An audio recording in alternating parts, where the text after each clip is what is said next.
अस्सलाम वालेकुम। Society of homeopathic Balwal के प्लेटफॉर्म से आज हम जिस टॉपिक पे गुफ्तगू करेंगे वो है अस्थमा।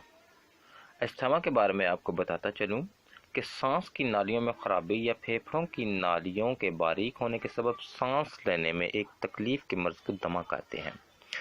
दमा एक ऐसा मर्ज़ है जिसके सबब इंसान किस्तों में मरता है।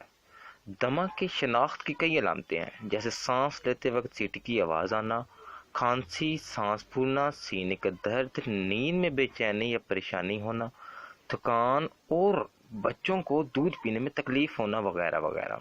इसके अलावा अंदरूनी व बैरूनी एलर्जी, धूल, मिट्टी, मौसम की तब्दीली और सांस की नालियों में इन्फेक्शन। सांस की नालियों में इन्फेक्शन से दमा और बैटरी, सिगरेट के इस्तेमाल और हवाई आलूदगी, ये सब कुछ ये अस्थमा की सिम्टम्स में आता है। दमे की रोकथाम दो तरीकों से की जा सकती है। याद रखिएगा कि ये सिर्फ मैं आपको एहतियात बताने जा रहा हूँ। अस्थमा को मज़ीद बढ़ने से रोका जा सकता है। जिस्मानी जांच और मेडिकल टेस्ट के ज़रिए से दमे की पहचान होती है। एक्सरे, खून में ऑक्सीजन की मिकदार, फेफड़ों की हरकत की जांच, एस्पायरोमेट्री और एलर्जी टेस्ट के ज़रिए दमे की तस्दीक की जा सकती है। अस्थमा के मरीज़ को अपने रोज़मर्रा के मामूलात चेंज करना होंगे। इसके अलावा उसको टेस्ट एलर्जी से भी बचना होगा।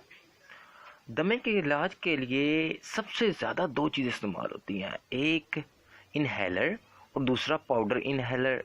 इनहेलर की दो किस्म होती हैं, एक मीटर्ड डोज इनहेलर और दूसरा पाउडर इनहेलर। इन दवाओं में उम्मीद अफजा बात यह है कि इनकी मुज़र असरात नहीं होते, लेकिन आदत सी बन जाती है। जिसको देखो जनाब, अगर किसी को अस्थमा है, अस्थमा के पेशेंट को ज़्यादातर लोग इसी हमारे एलोपैथिक डॉक्टर हजरात इनहेलर ही इस्तेमाल करवाते हैं और यही आजकल आखिरी हल है। बच्चा, बूढ़ा, ख्वातीन, इन सबको इनहेलर यूज़ करवाते हैं। वो वक्ती तौर पर फाका देगा, लेकिन आज कल के इस सिचुएशन, आजकल के दो हालात को देखते हुए मैं आप लोगों के लिए एक ऐसी मेडिसिन ला रहा हूँ जो अस्थमा के लिए बहुत मुफीद है। स्पेशल उन लोगों के लिए है जिनकी बलगम की ज़्यादती की वजह से दम घुट जाता हो, सांस तंग हो जाता हो।